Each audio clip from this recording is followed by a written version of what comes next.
ഇന്ന് നമുക്ക് 2024 റിലീസായ സീൻ നമ്പർ 62 എന്ന തമിഴ് സസ്പെൻസ് ത്രില്ലർ സിനിമയുടെ കഥ നോക്കിയാലോ. കഥയുടെ ചുരുക്കം എന്തെന്നാൽ, സിനിമയിൽ അഭിനയിക്കണം എന്ന ആഗ്രഹത്തോടു കൂടി വരുന്ന 5 കൂട്ടുകാർ. ഈ 5 കൂട്ടുകാരും ചെന്നുപെടുന്നത് വലിയൊരു കെണിയിലായിരുന്നു. അതിൽ നിന്നും അവർക്ക് പുറത്തു കടക്കാനാകുമോ ഇല്ലയോ അതൊക്കെ അറിയണ്ടേ. എങ്കിൽ നമുക്ക് വേഗം സിനിമയുടെ കഥയിലേക്ക് കടക്കാം. അതിനു മുൻപായിട്ട് വീഡിയോ കാണുന്ന കൂട്ടുകാർ ഒന്ന് ലൈക്ക് ചെയ്തിട്ട് കാണാൻ മറക്കരുതേ. സിനിമ തുടങ്ങുമ്പോൾ കാണിക്കുന്നത് ഡയറക്ടർ ആകാൻ ആഗ്രഹിച്ച ഒരു പയ്യൻ ഒരു പ്രൊഡ്യൂസറിന്റെ അടുത്ത് കഥ പറയുവാനായി എത്തിയിരിക്കുകയാണ്. പ്രൊഡ്യൂസർ ദൈവത്തിനോടൊക്കെ പ്രാർത്ഥിച്ചതിനു ശേഷം തന്റെ ക്യാബിനിലേക്ക് വരും. പണ്ട് ഈ പ്രൊഡ്യൂസർ ഒരു പരസ്യം കൊടുത്തിരുന്നു, നല്ല സസ്പെൻസ് ത്രില്ലർ സിനിമ ചെയ്യാൻ ആഗ്രഹമുണ്ട്, കഥയുള്ളവരൊക്കെ കഥ പറയുവാനായി വരണം എന്നായിരുന്നു. ആ പരസ്യം കണ്ടിട്ടാണ് ഈ പയ്യനും എത്തിയിരിക്കുന്നത്. ഡയറക്ടർ പറയും, ഞാനത് പണ്ട് കൊടുത്തിരുന്ന പരസ്യമാ, പക്ഷേ ഒരുപാട് പേർ കഥ പറയുവാനായി വന്നിരുന്നു, എനിക്കതൊന്നും ഇഷ്ടമായില്ല. എന്തായാലും നിങ്ങൾ വന്നതല്ലേ, കഥ പറയുവാനായി പറയും. എന്നാൽ ആ പയ്യനാണെങ്കിൽ ഓൺലൈൻ പറയുവാനായി വരുന്ന സമയത്ത് ഓൺലൈൻ ഒന്നും വേണ്ട, ഇത്രയും ദൂരം വന്നതല്ലേ, എന്തായാലും ഫുൾ സ്റ്റോറിയും പറയുവാനായി പറഞ്ഞു. അങ്ങനെ അവൻ പ്രൊഡ്യൂസറിന്റെ നന്ദിയും പറഞ്ഞ് അവന്റെ സ്ക്രിപ്റ്റ് കയ്യിലേക്ക് എടുക്കും. പിന്നീട് നമ്മളെ കാണിക്കുന്നത് ആ പയ്യൻ പറയുന്ന ആ ഒരു കഥ എന്തെന്നാണ്. കഥ തുടങ്ങുമ്പോൾ കാണിക്കുന്നത് അഭിഷേക് എന്നൊരു പയ്യനെയാണ്. അവൻ നല്ല ഉറക്കമായിരുന്നു. അവന്റെ കൂട്ടുകാരനായി സഞ്ജയ് ഫോൺ വിളിക്കും. ഇവർ 5 പേർ ഫ്രണ്ട്സ് ചേർന്ന് ഒരു ഓഡീഷന് പങ്കെടുത്തിരുന്നു. ആ ഓഡീഷന് അവർ സെലക്ട് ആയിട്ടുണ്ട്. അതിന്റെ ട്രെയിനിങ്ങിന് വേണ്ടിയിട്ട് ഒരു ഹിൽ സ്റ്റേഷനിലേക്ക് ചെല്ലുവാനായിട്ട് ആ ഒരു ടീം പറഞ്ഞ കാര്യം കൂട്ടുകാരനായ സഞ്ജയ് പറഞ്ഞു. വിവരമറിഞ്ഞ അഭിഷേകിന് ഒരുപാട് സന്തോഷമായി. കൂടാതെ സുബ്ബു, അഭിഷേക്, സഞ്ജയ്, ഷഹാന, വൈഷ്ണവി ഇവർ 5 പേരുമാണ് ഫ്രണ്ട്സ്. വിവരമറിഞ്ഞ ഈ 5 പേർക്കും ഒരുപാട് സന്തോഷമായി. അങ്ങനെ അവർ സന്തോഷത്തോടു കൂടി ആ ഒരു സ്ഥലത്തേക്ക് പോകുവാനായി ഇറങ്ങുകയാണ്. ഒരു നൈറ്റ് പാലസ് എന്ന സ്ഥലത്തേക്ക് ചെല്ലുവാനായിട്ടാണ് ആ ഒരു ടീം അവരോട് പറഞ്ഞിരുന്നത്. അങ്ങനെ അവർ യാത്രയായി. ആ ഒരു ടീം പറഞ്ഞ ആ ഒരു ഹിൽ സ്റ്റേഷനിൽ എത്തുകയാണ്. അവിടെ എവിടെയോ ആണ് നൈറ്റ് പാലസ്, പക്ഷെ ഇവർക്കാർക്കും വഴിയറിയത്തില്ല. അങ്ങനെ അവരോട് 3 പേരിരുന്ന് മദ്യപിക്കുന്നതൊക്കെ കാണും. അവരോട് സഞ്ജയ് ചെന്നിട്ട്, ചേട്ടാ, ഈ ഒരു നൈറ്റ് പാലസിലേക്ക് പോകുന്ന വഴി ഏതാണെന്ന് ചോദിക്കുകയാണ്. കൂടെ അഭിഷേകം ഉണ്ടായിരുന്നു. അതേസമയം അവർ പറയുന്നത് ഞങ്ങൾക്കറിയില്ല എന്നായിരുന്നു. എന്നാൽ അവർ സംസാരിച്ചു കൊണ്ടിരിക്കുന്ന അവിടേക്ക് തന്നെ ഷഹാനയും വരും. ഷഹാനയെ കണ്ടതും മദ്യപിച്ചു കൊണ്ടിരുന്ന 3 പേരിൽ ഒരാൾക്ക് അവളോടൊരു മോഹം തോന്നി. എനിക്കറിയാം, ഞാൻ പറഞ്ഞു തരാം എന്നൊക്കെ പറഞ്ഞ് അവൻ പുറത്തേക്ക് ഇറങ്ങി വരുന്നു. പക്ഷെ അവന്റെ നോട്ടം ഷഹാനയായിരുന്നു. അത് മനസ്സിലാക്കിയ അഭിഷേകും സഞ്ജയും, വേണ്ട വേണ്ട ചേട്ടാ, ഞങ്ങൾ വഴി കണ്ടെത്തിക്കോളാം, ഷഹാന നീ പൊക്കിയോ എന്ന് പറഞ്ഞ് അവളെ പറഞ്ഞു വിടുന്നു. എന്നാലും അവന്റെ നോട്ടം ഷഹാനയ്ക്ക് മേൽ തന്നെയായിരുന്നു. അത് മനസ്സിലാക്കിയ 2 പേരും എങ്ങനെയെങ്കിലും ആ ഒരു പ്രശ്നം സോൾവ് ആക്കിയിട്ട് ബാക്കിയുള്ള കൂട്ടുകാർക്ക് അടുത്തേക്ക് വരും. അപ്പോഴും ഷഹാന ചോദിക്കുന്നത്, എന്താ നീ അവന്മാർക്കിട്ട് 2 കൊടുക്കാത്തത്? എന്നാൽ അഭിഷേകും സഞ്ജയും പറയുന്നത്, നമ്മൾ എന്ത് കാര്യത്തിനാ വന്നത്, എന്നിട്ട് എന്തിനാ പ്രശ്നമുണ്ടാക്കുന്നത് എന്നായിരുന്നു. അങ്ങനെ അവർ വീണ്ടും യാത്രയായി. ഒരുവിധം നൈറ്റ് പാലസ് കണ്ടുപിടിച്ചു. അവിടെ മൂർത്തി, നിർമ്മല എന്ന പേരുള്ള 2 പേരുണ്ടായിരുന്നു.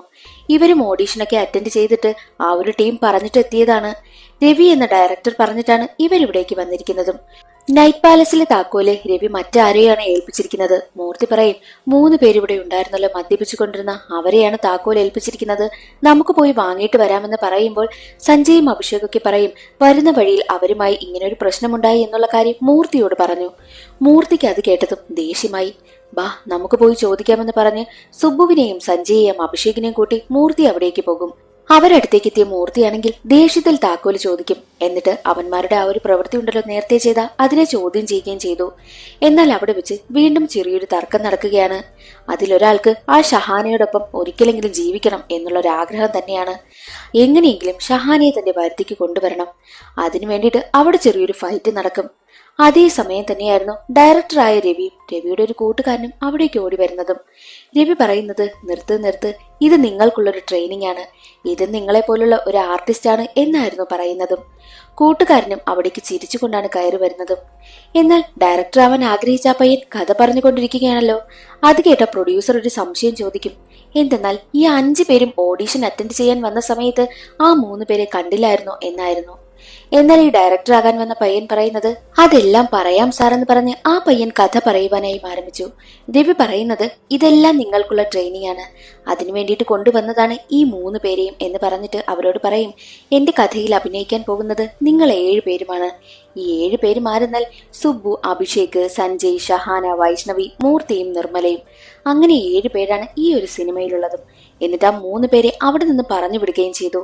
എന്നിട്ട് പറയുന്നത്, സിനിമയുടെ കഥ ഇതുവരെ ഫിക്സ് ആയിട്ടില്ല, നിങ്ങൾ ഡെയിലി ചെയ്യുന്ന കാര്യങ്ങളൊക്കെ തന്നെ അതുപോലെ ചെയ്യണം, അതൊക്കെ വെച്ചിട്ടൊരു സിനിമയാക്കുവാനാണ് പ്ലാൻ, അതുകൊണ്ട് നാളെ മുതൽ നിങ്ങൾക്ക് ട്രെയിനിങ് ആരംഭിക്കുന്നുവെന്നും രവി പറയുന്നു.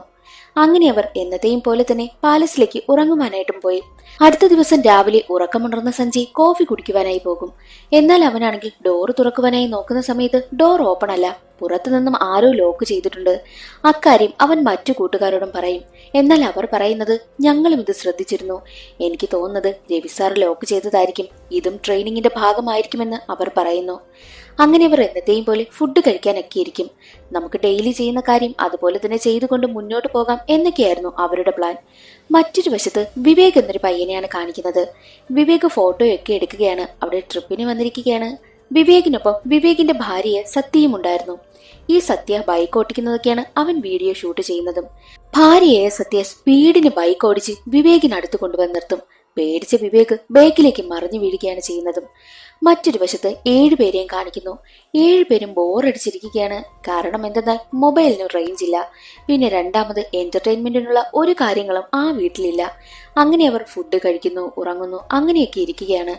അതേസമയം തന്നെ രാത്രിയാകാൻ നേരം പുറത്തുനിന്ന് ആരോ കതക് തുറക്കുന്നതായി അവർക്ക് തോന്നും. അത് രവി ആയിരിക്കുമെന്ന് പറഞ്ഞ് ഓടിച്ചെന്ന് നോക്കുന്ന സമയത്ത് രവി തന്നെയായിരുന്നു. രവി പറയുന്നത്, ഇത് നിങ്ങൾക്കുള്ള ട്രെയിനിങ് ആണ്, നാളെയാണ് യഥാർത്ഥ പ്രാക്ടീസ് ആരംഭിക്കാൻ പോകുന്നത്, അതുകൊണ്ട് ഇന്ന് നിങ്ങൾക്ക് പാർട്ടിയാണെന്ന് പറഞ്ഞ് അവരെ കൂട്ടിക്കൊണ്ടു പോകുന്നു. അവർക്കത് കേട്ടതും ഒരുപാട് സന്തോഷമായി. അത്രയും നേരം ബോറടിച്ചിരിക്കുകയായിരുന്നല്ലോ.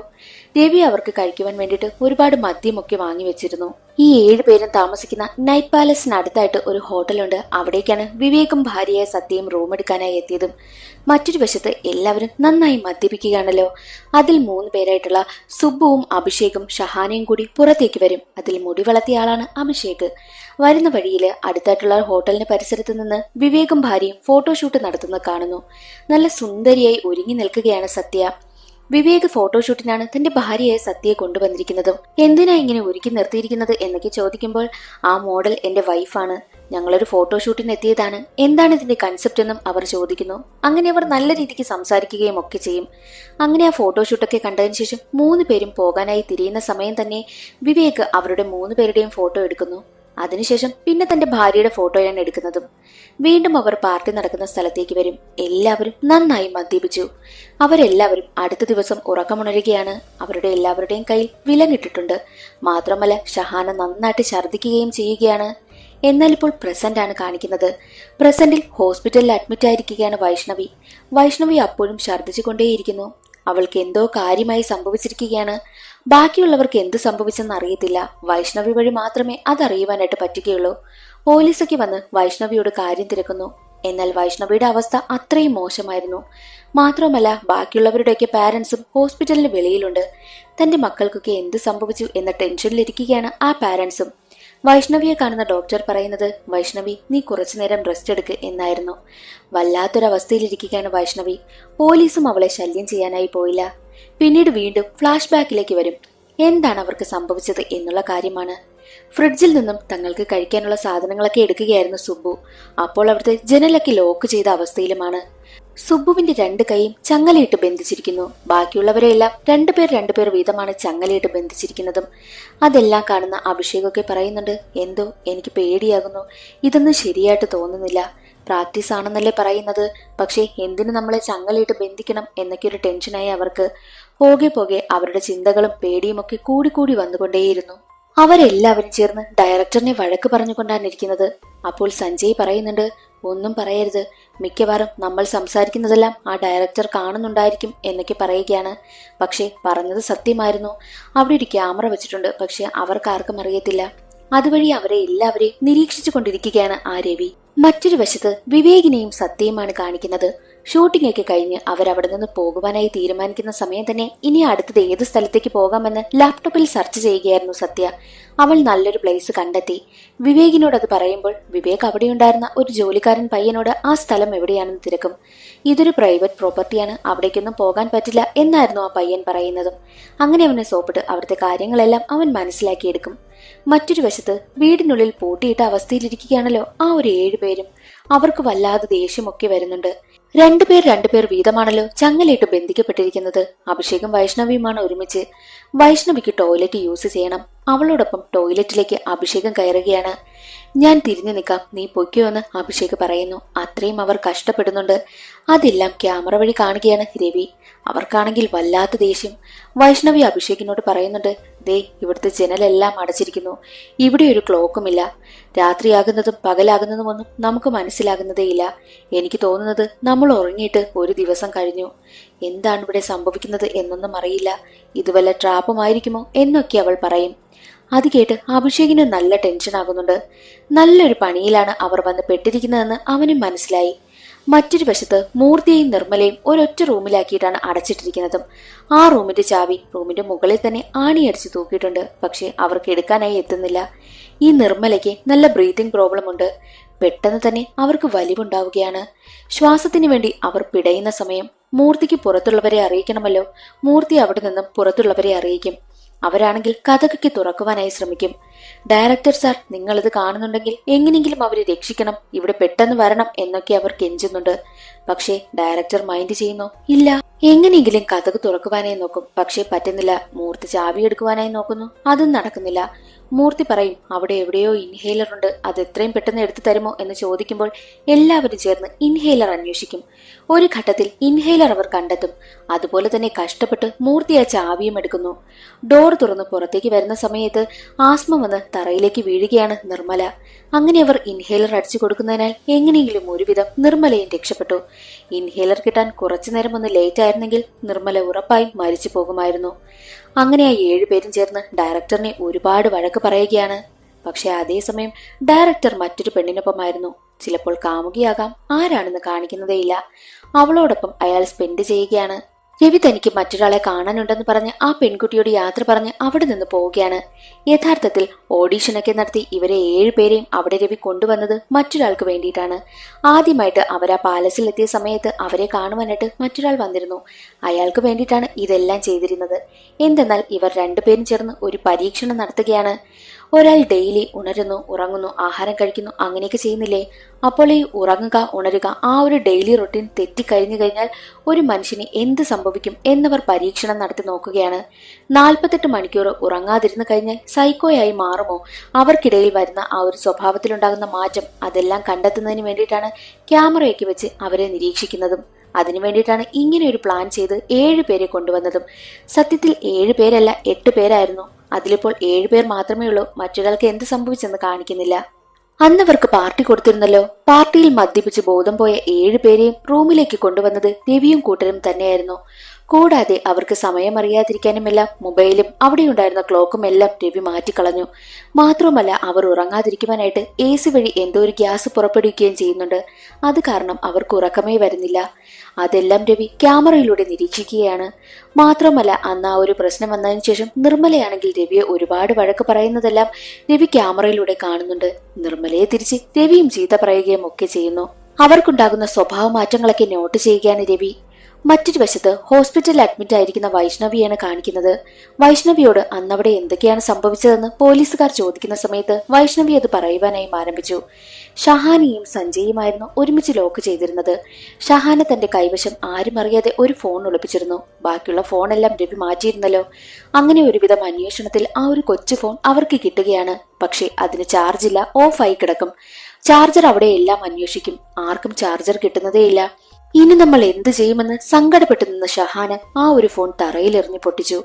അതേസമയമായിരുന്നു സുബ്ബു ചാർജറുമായി വന്നതും. അത് കണ്ട ഷഹാന, അയ്യോ ഞാൻ പെട്ടെന്ന് അങ്ങനെയൊന്ന് കാണിച്ചു പോയല്ലോ എന്നോർത്ത് അവൾ അലറി കരയും. അതേസമയം തന്നെയായിരുന്നു സുബ്ബു എങ്ങനെയെങ്കിലും ജനൽ തകർത്തിട്ടാലും പുറത്തു പോകണമെന്ന് തീരുമാനിച്ച് ജനലിനടുത്തേക്ക് വന്നതും. ജനലിൽ നിന്ന് ഷോക്കേറ്റ് സുബ്ബു തറയിൽ വീഴും. സുബ്ബുവിനാണെങ്കിൽ ആകെയുള്ളത് അച്ഛൻ മാത്രമാണ്. അച്ഛന്റെ ഓർമ്മകളൊക്കെ അവന് വന്നു പോകുന്നു. എങ്ങനെയെങ്കിലും കൂട്ടുകാർ അവനെ രക്ഷപ്പെടുത്തി എടുക്കുകയും ചെയ്യുകയാണ്. എന്നാൽ അതേസമയം തന്നെ അവരെല്ലാവരും ചേർന്ന് അവിടെ നിന്ന് രക്ഷപ്പെടാനുള്ള വഴിയൊക്കെ അന്വേഷിക്കുമ്പോൾ ടെറസിലേക്ക് പോകുന്ന വഴി ഒരു ജനലുണ്ട്. ആ ജനൽ ഉടച്ചു കഴിഞ്ഞാൽ വണ്ണമില്ലാത്ത ഒരാൾക്ക് സുഖമായി പുറത്തു കടക്കാം. അവർ തിരഞ്ഞെടുത്തത് വൈഷ്ണവിയായിരുന്നു. അവരുടെ കൂട്ടത്തിൽ വണ്ണം ഒട്ടുമില്ലാത്ത പെൺകുട്ടി വൈഷ്ണവിയായിരുന്നു. അങ്ങനെ അവർ കഷ്ടപ്പെട്ട് വൈഷ്ണവിയെ അതുവഴി പുറത്തേക്ക് ഇറക്കുവാനായി നോക്കും. വൈഷ്ണവി, നീ എങ്ങനെയെങ്കിലും രക്ഷപ്പെട്ടു പോയെന്ന് പറഞ്ഞാണ് അവരതിന് ശ്രമിക്കുന്നതും. വൈഷ്ണവി പുറത്തിറങ്ങിയാൽ ഉറപ്പായും അവൾക്ക് മറ്റുള്ളവരോട് അറിയിക്കാമല്ലോ ഈ ഒരു വിവരം. എന്നാൽ വൈഷ്ണവിക്ക് പുറത്തു കടക്കാനായില്ല. അവിടെ നിന്ന് കാല് തന്നെ എല്ലാവരും തറയിലേക്കും വീഴുകയാണ്. എന്നാൽ മറ്റൊരു വശത്ത് വിവേകിന്റെ ഭാര്യ സത്യയും കൂടി ആ ഒരു ഹെൽപ്പർ പയ്യനുണ്ടല്ലോ അവനെ കൊണ്ടുവന്ന് ഫോട്ടോഷൂട്ട് നടത്തുകയാണ്. അപ്പോൾ ആ ഹെൽപ്പർ പയ്യൻ പറയുന്നുണ്ട്, സാർ ഇവിടെ അധിക നേരം നിൽക്കണ്ട, നമുക്ക് എത്രയും വേഗം പോകാമെന്നായിരുന്നു. അവൻ ആ ഒരു പ്രൈവറ്റ് പ്രോപ്പർട്ടിയെ പറ്റി പറഞ്ഞില്ലേ, അവിടെയാണ് അവരെത്തിയിരിക്കുന്നതും. ഓക്കെ ശരി, നമുക്ക് പോകാമെന്ന് പറഞ്ഞ് വിവേകം സത്യയും അവനെയും കൂട്ടി അവിടെ നിന്ന് പോകും. സത്യത്തിൽ ആ ഒരു വീടുണ്ടല്ലോ പ്രൈവറ്റ് പ്രോപ്പർട്ടി എന്ന ആ ഒരു പയ്യൻ പറഞ്ഞ അത് യഥാർത്ഥത്തിൽ 7 പേരെയും രവി താമസിപ്പിച്ചിരുന്ന വീടായിരുന്നു അത്. അതൊന്നും അറിയാതെ വിവേകം കൂട്ടരും അവിടെ നിന്ന് പോകും. എന്നാൽ വീടിനകത്ത് എങ്ങനെയെങ്കിലും ജനൽ പൊളിച്ചിട്ടായാലും പുറത്തേക്ക് കടക്കണമെന്ന് മൂർത്തി തീരുമാനിച്ചു. ഷോക്കേറ്റ കാര്യമൊന്നും മൂർത്തിക്കറിയില്ല. ജനൽ ഉടയ്ക്കുന്നതിന് മുൻപ് തന്നെ അഭിഷേക് വന്ന് മൂർത്തിയെ തടഞ്ഞിട്ട് വിവരം പറയുകയാണ്. അവരുടെ കയ്യിലുള്ള ആ ഒരു ചങ്ങല എങ്ങനെയെങ്കിലും പൊട്ടിക്കുവാനായി എല്ലാവരും കൂടി ശ്രമിക്കുകയാണ്. ഒരു ഘട്ടത്തിൽ കയ്യിലുണ്ടായിരുന്ന ചുറ്റിക ഊരി സുബുവിന്റെ മുഖത്തേക്ക് വന്നടിക്കും. അവന്റെ വായിൽ നിന്നും ഒരുപാട് ബ്ലഡ് വന്നുകൊണ്ടേയിരുന്നു. അങ്ങനെ കഷ്ടപ്പെട്ട് സുബുവിന്റെ കയ്യിലെ ചങ്ങല അവർ കട്ട് ചെയ്യുകയാണ്. സുബുവിനെ ആദ്യം പുറത്തിറക്കാമെന്നാണ് അവർ തീരുമാനിക്കുന്നത്. ആ സ്റ്റെപ്പിന് മുകളിലുള്ള ആ ഒരു ജനൽ അവർ ആദ്യം പൊട്ടിക്കുവാനായി ശ്രമിച്ചിരുന്നല്ലോ. ആ ജനൽ പൊട്ടിക്കുന്ന സമയത്ത് അകത്തുള്ള ഗ്യാസ് എല്ലാം പുറത്തേക്ക് പൊയ്ക്കൊണ്ടേയിരുന്നു. ആ ജനൽ വഴി സുബുവാണ് താഴേക്ക് ഇറങ്ങുന്നതും. അവനെടുത്ത് ചാടുന്ന വഴി അവന്റെ കാലിന് പരിക്ക് പറ്റുകയും ചെയ്തു. ഒരു ഘട്ടത്തിൽ ഞൊണ്ടി അവൻ എങ്ങനെയെങ്കിലും അവിടെ നിന്ന് നടന്നു പോവുകയാണ്. എന്നാൽ അവന് മുന്നിലേക്ക് ഒരാൾ വരും. അത് മറ്റാരുമല്ല, രവിയായിരുന്നു. ഒരായുധം വെച്ച് അവന്റെ തലക്കടിച്ച് വീഴ്ത്തുകയാണ് ചെയ്യുന്നതും. അവന് മനസ്സിലായി ഇതിനെല്ലാം പിന്നിൽ രവിയാണെന്ന്. കഥ കേട്ടുകൊണ്ടിരുന്ന പ്രൊഡ്യൂസറിന് കഥ ഒരുപാട് ഇഷ്ടമായി. അടിപൊളി ത്രില്ലർ കഥ എന്ന് പറയുമ്പോൾ ഇതിൽ വേറൊരു കാര്യമുണ്ടെന്ന് ഡയറക്ടർ പറയുന്നു. പിന്നീട് കാണിക്കുന്നത് അതിലൊരാളായിട്ടുള്ള വൈഷ്ണവി മാത്രമാണല്ലോ രക്ഷപ്പെട്ടത്. എന്നാൽ ഹോസ്പിറ്റലിൽ വൈഷ്ണവിയെ ആരോ കൊന്നിട്ടിരിക്കുന്നതാണ് അവിടെ വരുന്ന നഴ്സ് കാണുന്നതും. അതിനുശേഷം വീണ്ടും ആ ഒരു കഥയിലേക്ക് തന്നെ പോകും. വിവേകും സത്യയും എടുത്ത ഫോട്ടോസൊക്കെ ചെക്ക് ചെയ്തുകൊണ്ടിരിക്കുന്ന സമയത്ത് സത്യ ഒരു കാഴ്ച കാണുന്നു. എന്തെന്നാൽ ആ ഒരു പ്രൈവറ്റ് പ്രോപ്പർട്ടിയിൽ വെച്ച് അവർ ഫോട്ടോഷൂട്ട് നടത്തിയായിരുന്നല്ലോ. അതിൽ ആ ഒരു ഉടഞ്ഞ ജനലിനടുത്തായിട്ട് അവർ വൈഷ്ണവിയെ കാണും. അത് കണ്ട സത്യ പറയും, ദേ ഈ പെൺകുട്ടിയുടെ ഫോട്ടോ അല്ലേ അന്ന് നീ എടുത്തത്, ആ പെൺകുട്ടിയല്ലേ ഇവിടെ നിൽക്കുന്നത് എന്ന് പറഞ്ഞിട്ട് അവർ രണ്ടാളും നേരെ വീണ്ടും ആ ഒരു വീടിന്റെ പരിസരത്തേക്ക് ചെല്ലും. അവിടെ വെച്ച് നോക്കുന്ന സമയത്ത് സുബു ചാടിപ്പോയ ആ ഒരു ജനലുണ്ടല്ലോ അത് പൊട്ടിയിരിക്കുന്നതാണ് അവർ കാണുന്നതും. അവർ ടോർച്ചൊക്കെ അടിച്ചാണ് വരുന്നതും. അതേസമയം തന്നെ അവർക്ക് മുന്നിലേക്ക് രവി വരികയാണ്. എന്താ നിങ്ങൾ ഇവിടെ നിൽക്കുന്നത്, ഇതൊരു പ്രൈവറ്റ് പ്രോപ്പർട്ടിയാണ്, ഇവിടെയൊന്നും വരാൻ പാടില്ല എന്ന് പറയുന്ന സമയത്ത് ഞങ്ങൾ ഇവിടെ ഒരു പെൺകുട്ടിയെ കണ്ടിരുന്നു, ഫോട്ടോഷൂട്ടിന് വന്ന സമയത്താണ് കണ്ടതെന്ന് പറഞ്ഞ് ആ കാര്യമൊക്കെ പറയുന്ന സമയത്ത് രവി എന്തോ കാര്യം അവരോട് പറയും. അതെന്താണെന്ന് കാണിക്കുന്നില്ല. അപ്പോൾ അവർ ആണോ എന്നൊക്കെ ചോദിച്ചിട്ടാണ് തിരികെ പോകുന്നതും. രവിയുടെയും കൂട്ടുകാരന്റെയും ആ ഒരു പരീക്ഷണം എന്തെന്നാൽ 48 മണിക്കൂർ ഉറങ്ങാതിരുന്നു കഴിഞ്ഞാൽ ഒരാൾക്ക് ഭ്രാന്ത് പിടിക്കുന്ന അവസ്ഥ വരുമെന്നല്ലേ. അതെന്താണെന്ന് നിരീക്ഷിക്കുകയാണല്ലോ. പറഞ്ഞതുപോലെ തന്നെ സംഭവിച്ചു. AC വഴി ആ ഒരു ഗ്യാസ് പുറത്തേക്ക് വരുന്നത് കൊണ്ട് അവർക്കാർക്കും ഉറങ്ങുവാനായും പറ്റുന്നില്ല. സഞ്ജയ്ക്കാണെങ്കിൽ എങ്ങനെയെങ്കിലും ഒന്ന് ഉറങ്ങിയാൽ മതി, അവൻ അതാണിപ്പോൾ ആഗ്രഹം. പക്ഷെ ഉറങ്ങുവാനായും പറ്റുന്നില്ല. എന്നാൽ 48 മണിക്കൂർ ഉറങ്ങാതിരുന്നപ്പോൾ അത് ഏറ്റവും കൂടുതൽ ബാധിച്ചത് കുറച്ച് വൃദ്ധരായിട്ടുള്ള മൂർത്തിയും നിർമ്മലയുമായിരുന്നു.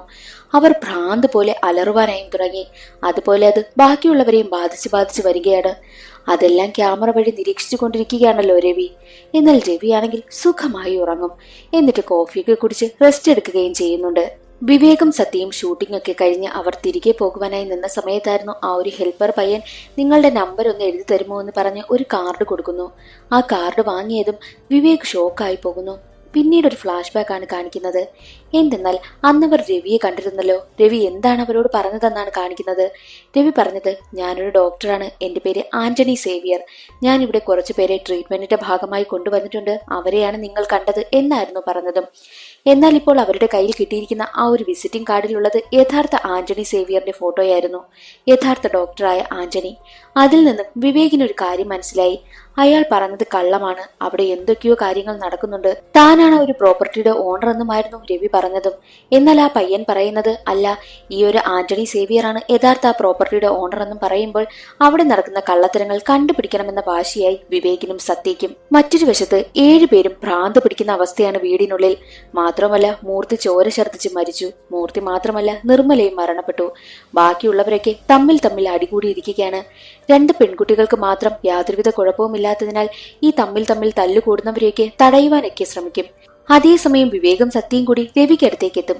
രവിയാണെങ്കിൽ ലാപ്ടോപ്പ് വഴി ആ കാഴ്ചകളെല്ലാം കണ്ട് ചിരിച്ചുകൊണ്ടിരിക്കുകയായിരുന്നു. അതെല്ലാം നോട്ട് ചെയ്യുകയും ചെയ്യുന്നുണ്ട്. അതേസമയം അവിടെ എത്തിയ വിവേകം സത്യയും രവിയെ ലോക്ക് ചെയ്യുകയും ചെയ്യുന്നു. എന്നിട്ട് ആ ലാപ്ടോപ്പ് വഴി നോക്കിയപ്പോൾ ആ വീടിനുള്ളിൽ നടക്കുന്ന സംഭവമെല്ലാം അവർ കാണുകയാണ്. ഉടനെ തന്നെ അവർ വീട്ടിലേക്കും പോകും. പോയി അവിടുത്തെ കതക് തുറക്കുവാനായി നോക്കുന്ന സമയത്ത് അതുവഴി കറണ്ട് പാസ് ചെയ്യുകയാണല്ലോ. പക്ഷേ വിവേകിനാണെങ്കിൽ അത് മനസ്സിലായില്ല. അവൻ ഓടിച്ചെന്ന് കതകിൽ തുറന്നതും അവൻ ഷോക്കടിച്ച് വീഴും. ഉടനെ തന്നെ സത്യയോട് ഈ കതക് തുറക്കരുത്, അതിൽ ഷോക്ക് കടന്നു പോകുന്നുണ്ട് എന്നുള്ള കാര്യം പറയുന്നു. ഞാൻ എങ്ങനെയെങ്കിലും ഈ ലൈൻ കട്ട് ചെയ്യാൻ നോക്കാമെന്ന് പറഞ്ഞ് അവനും അതുപോലെ ചെയ്യുന്നു. അവിടെയെല്ലാം ഇരുട്ടായി. എങ്ങനെയെങ്കിലും കതക് തള്ളി തുറന്ന് അവർ അകത്തേക്ക് കയറുന്ന സമയത്ത് അതിനുള്ളിൽ നടക്കുന്ന കാര്യങ്ങളൊന്നും അവർക്കറിയത്തില്ലല്ലോ. എല്ലാവരും ചേർന്ന് അവരെ ആക്രമിക്കുവാനായും തുടങ്ങി. ഒരു ഘട്ടത്തിൽ വിവേക് എല്ലാത്തിനെയും തല്ലി ഒരു റൂമിലിട്ട് പൂട്ടുകയും ചെയ്തു. മാത്രവുമല്ല അവിടെ മൂർത്തിയും നിർമ്മലയും ഒക്കെ മരിച്ചു കിടക്കുന്നതും അവർ കാണുകയാണ്. ഇനി എത്ര പേർ ഇതിനുള്ളിൽ മരിച്ചു കിടപ്പുണ്ടെന്ന് അറിയത്തില്ല. ഞാൻ അതിനു മുൻപ് പോയി പോലീസിനെ ഇൻഫോം ചെയ്യാമെന്ന് പറഞ്ഞ് മൊബൈൽ എടുക്കുന്ന സമയം അവിടെ റേഞ്ച് ഇല്ലായിരുന്നു. പുറത്തു പോയി ഞാനൊന്ന് ട്രൈ ചെയ്യട്ടെ എന്ന് പറഞ്ഞ് ഭാര്യയെ സത്യയെ അതിനുള്ളിൽ നിർത്തും. എന്നാൽ അവൾക്ക് പേടി ആരെങ്കിലും തന്നെ ആക്രമിക്കുമോ എന്നായിരുന്നു. ആക്രമിക്കാൻ വന്നവരെയൊക്കെ ഞാൻ ലോക്ക് ചെയ്തില്ലേ, ഇനി ആരും വരില്ല എന്ന് പറഞ്ഞ് അവളെ അകത്ത് നിർത്തിയിട്ടാണ് അവൻ പുറത്തേക്ക് പോയതും. അപ്പോൾ സത്യയാണെങ്കിൽ അവിടെയെല്ലാം ടോർച്ചടിച്ച് നോക്കും. അവസാനം അവൾ വന്നെത്തിയത് വൈഷ്ണവിക്ക് അടുത്തേക്കായിരുന്നു. വൈഷ്ണവിയാണെങ്കിൽ മാനസിക നില തെറ്റിയ ഒരു അവസ്ഥയിലിരിക്കുകയാണ്. പുറത്തു പോയി നാട്ടുകാരെയും പോലീസിനെയും ഒക്കെ കൂട്ടിക്കൊണ്ടുവരുന്ന വിവേക് കാണുന്നത് മരണപ്പെട്ടു കിടക്കുന്ന സത്യയാണ്. സത്യയെ കൂടാതെ ബാക്കിയുള്ള എല്ലാവരും മരിച്ചു കിടക്കുന്നു. എന്നാൽ പോലീസ് കരുതുന്നത് ഇതിന് പിന്നിലെല്ലാം വിവേകാണെന്നാണ്. വിവേകിനെ കൊണ്ടുപോയി പോലീസ് ചോദ്യം ചെയ്യും. എന്നാൽ പോലീസിനോട് അവൻ പറയുന്നത് താനല്ല ഇത് ചെയ്തത്. ഞങ്ങൾ വരുന്ന സമയത്ത് ഒരാൾ അവിടെ ഉണ്ടായിരുന്നു, അയാളെ അവിടെ പൂട്ടിയിട്ടിട്ടാണ് ഞങ്ങൾ വന്നതെന്ന് പറയുമ്പോൾ പോലീസ് അവിടെ പോയി നോക്കും. എന്നാൽ അവിടെ ആരെയും പൂട്ടിയിട്ടിരിക്കുന്നതോ അവിടെ യാതൊന്നും പോലീസിന് കണ്ടെത്തുവാനായും പറ്റിയില്ല. പോലീസ് ഉറപ്പിച്ചു വിവേക് തന്നെയായിരിക്കും ഇതിന് പിന്നിലെന്ന്. കൂടാതെ അവന്റെ കൂടെ ഒരു ജോലിക്കാരൻ പയ്യൻ നിന്നല്ലോ അവനെയും കൊണ്ടുവന്ന് ചോദ്യം ചെയ്യുകയാണ്. അവർ രണ്ടുപേര് പറയുന്നതും പോലീസ് വിശ്വസിക്കുന്നതേയില്ല. മാത്രമല്ല ഈ 7 പേര് എങ്ങനെ അവിടെ എത്തിപ്പെട്ടു എന്ന് പോലീസ് അന്വേഷിക്കും. ഒരു ഓഡിഷൻ അറ്റൻഡ് ചെയ്തിട്ടാണ് അവരങ്ങോട്ട് വന്നതെന്നും പോലീസിന് മനസ്സിലാകുന്നു. ഉടനെ തന്നെ ആ ഒരു ഓഡിഷൻ നടന്ന സ്ഥലത്തേക്ക് പോയി അന്വേഷിക്കും. അവിടെ യഥാർത്ഥത്തിൽ ഓഡിഷൻ നടന്നിരുന്നു. അത് പക്ഷെ മറ്റൊരു ഡയറക്ടറാണ് ചെയ്തിരുന്നതും. ആ ഒരു ഓഡിഷനിൽ ഈ 7 പേരും സെലക്ട് ആയില്ല. എന്നാൽ അവിടെയുണ്ടായിരുന്ന മറ്റൊരാളാണ് ഈ 7 പേരെയും സെലക്ട് ചെയ്ത് ഒരു സിനിമ ഷൂട്ട് ചെയ്യാനുണ്ട് അതിലേക്കെന്ന് പറഞ്ഞ് അവരെ ക്ഷണിച്ചതും. അയാളാണ് ഈ ഒരു എക്സ്പെരിമെന്റിന് പിന്നിലെല്ലാം പ്രവർത്തിക്കുന്നതും. അങ്ങനെ ഓഡിഷൻ നടത്തിയ എല്ലാ പ്രൊഡ്യൂസർമാരെയും അസിസ്റ്റന്റിനെയും എല്ലാം ചെന്ന് ചോദ്യം ചെയ്യുന്ന സമയത്തും അവർക്കാർക്കും ഈ 7 പേരെയും അറിയത്തില്ല. മാത്രമല്ല 7 പേരെ കൂടാതെ 8ാമതൊരാളെ സെലക്ട് ചെയ്തിരുന്നല്ലോ. ആ 8ാമനെയും പോലീസ് കണ്ടെത്തുകയാണ്. 8ാമനെ ചെന്ന് ചോദ്യം ചെയ്യും. അവന്റെ പേര് രാഹുൽ എന്നാണ്. രാഹുൽ എന്തുകൊണ്ടാണ് ആ ഒരു ഓഡിഷന് പോകാത്തത് എന്ന് ചോദിക്കുന്ന സമയത്ത് എന്നെ അവർ സെലക്ട് ചെയ്തു എന്ന് പറഞ്ഞ് വിളിച്ചു, പക്ഷെ ഞാൻ പോയില്ല. അന്ന് എനിക്കൊരു ജോലി ഓഫർ വന്നതുകൊണ്ടാണ് എനിക്ക് പോകാനായും പറ്റാത്തത്. എന്നാൽ എന്നെ ആരോ ഫോളോ ചെയ്യുന്നത് പോലെ എനിക്ക് തോന്നുന്നു. സാർ, എനിക്ക് പ്രൊട്ടക്ഷൻ വേണമെന്നും രാഹുൽ പറയുകയാണ്.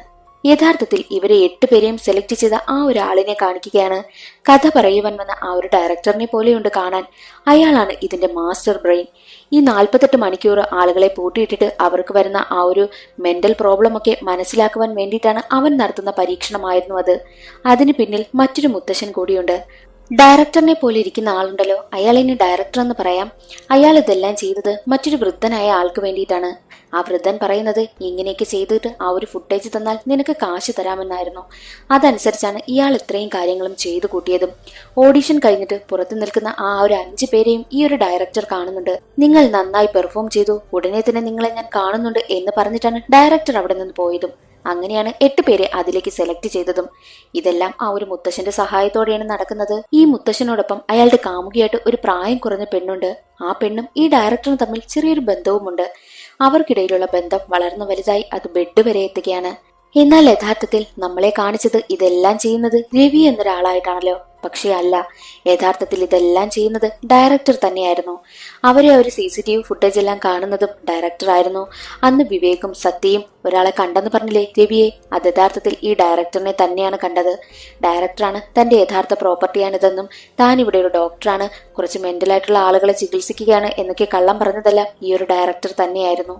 മാത്രമല്ല AC വഴിയും പിന്നെ കുടിക്കാനുള്ള ആ ഒരു വെള്ളത്തിലെല്ലാം ഒരു മരുന്ന് കലക്കുന്നെന്ന് പറഞ്ഞില്ലേ, അതെല്ലാം ഈ ഒരു ഡയറക്ടർ തന്നെയായിരുന്നു. എല്ലാ കാര്യങ്ങളും ഇത്രയും ചെയ്തു കൂട്ടിയതെല്ലാം ഈ ഒരു ഡയറക്ടർ തന്നെയാണ്. പക്ഷെ നമ്മളെ കാണിക്കുന്നത് രവി എന്നൊരാളിലൂടെയാണ്. അതിന് പിന്നിൽ മറ്റൊരു കഥയുണ്ട്. എന്തെന്നാൽ പ്രസന്റിൽ ഡയറക്ടർ പ്രൊഡ്യൂസറിനോട് കഥ പറഞ്ഞുകൊണ്ടിരിക്കുകയാണല്ലോ. ആ കഥയെല്ലാം കേട്ട് പ്രൊഡ്യൂസറിന് അത് ഒരുപാട് ഇഷ്ടമായി. എന്നാൽ പ്രൊഡ്യൂസർ ചിന്തിക്കുന്നത് ഇത് ഇത്രയും കൊലപാതകങ്ങളെല്ലാം ചെയ്തിട്ട് ഇവനാണോ ഈ കഥ പറയാൻ വന്നിരിക്കുന്നത് എന്നുള്ള ചിന്ത ചിന്തയാണ് പ്രൊഡ്യൂസറിന്. പ്രൊഡ്യൂസർ ഈ സിനിമ ചെയ്യുകയാണെങ്കിൽ ഡയറക്ടർ പറഞ്ഞ മെയിൻ വില്ലന്റെ റോൾ ഉണ്ടല്ലോ, അതൊരു സിനിമാ നടൻ ചെയ്യണമെന്ന് പ്രൊഡ്യൂസർ ചിന്തിക്കുന്നതിലൂടെയാണ് നമ്മളെ കാണിച്ചതും. യഥാർത്ഥത്തിൽ അതെല്ലാം ചെയ്തിരുന്നത് ഈ ഒരു ഡയറക്ടർ തന്നെയാണ്. അങ്ങനെ കഥയൊക്കെ പറഞ്ഞതിന് ശേഷം ഡയറക്ടർ അവിടെ നിന്ന് പോകും. പ്രൊഡ്യൂസർ ആ ഒരു സിനിമ ചെയ്യുവാനായും തീരുമാനിച്ചു. പക്ഷേ പ്രൊഡ്യൂസറിന്റെ മനസ്സിൽ ചെറിയൊരു ഭയമുണ്ട്. ഇതെല്ലാം യഥാർത്ഥത്തിൽ ഇയാൾ ചെയ്തിട്ട് അതൊരു സിനിമയാക്കി മാറ്റുവാൻ വേണ്ടിയിട്ടാണോ ഇങ്ങനെ വന്നിരുന്ന് പറയുന്നത് എന്നൊക്കെയുള്ളൊരു പേടിയുമുണ്ട്. പ്രൊഡ്യൂസറിന്റെ ചിന്ത കറക്റ്റ് ആയിരുന്നു. ഈ ഒരു ഡയറക്ടർ തന്നെയാണ് ഇത്രയും ചെയ്തു കൂട്ടിയതും എന്നിട്ടാണ് അത് സ്ക്രിപ്റ്റാക്കി മാറ്റിയിരിക്കുന്നതും. വൈഷ്ണവിയെ എന്തിനാണ് കൊന്നു കളഞ്ഞതെന്നാൽ വൈഷ്ണവിയെ ചോദ്യം ചെയ്യുന്ന സമയത്ത് വിവേകല്ല ഇതൊന്നും ചെയ്തതെന്ന് വൈഷ്ണവി തുറന്നു പറയുമല്ലോ. മാത്രമല്ല വിവേകിനെ പ്രതിയാക്കുവാൻ വേണ്ടിയിട്ട് ഈ ഒരു ഡയറക്ടർ ഒരുപാട് കാര്യങ്ങൾ ചെയ്തു കൂട്ടിയിരുന്നു. വൈഷ്ണവി ആ കാര്യങ്ങളെല്ലാം പോലീസിനോട് തുറന്നു പറഞ്ഞാൽ വിവേകല്ല പ്രതി എന്ന് വരും. അതുകൊണ്ടാണ് വൈഷ്ണവിയെ കൊന്നു കളഞ്ഞതും. കഥയെല്ലാം പറഞ്ഞു കഴിഞ്ഞിട്ട് ഈ ഒരു ഡയറക്ടർ നേരെ പോകുന്നത് ആ ഒരു എട്ടാമനടുത്തേക്കായിരുന്നു. എട്ടാമന്റെ വീട്ടിലെത്തി അവനെയും കൊന്നു കളയുകയാണ്.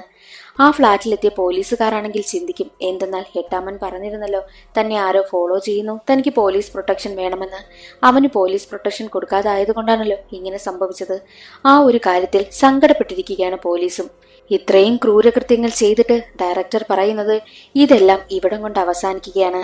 ഇതിൽ കൂടുതൽ ആരെങ്കിലും എന്നെ അന്വേഷിച്ചു വരികയാണെങ്കിൽ ഞാൻ അവസാനിപ്പിച്ച അധ്യായം വീണ്ടും ഇവിടെ നിന്ന് ആരംഭിക്കും എന്നാണ് ക്യാമറ നോക്കി പറയുന്നതും.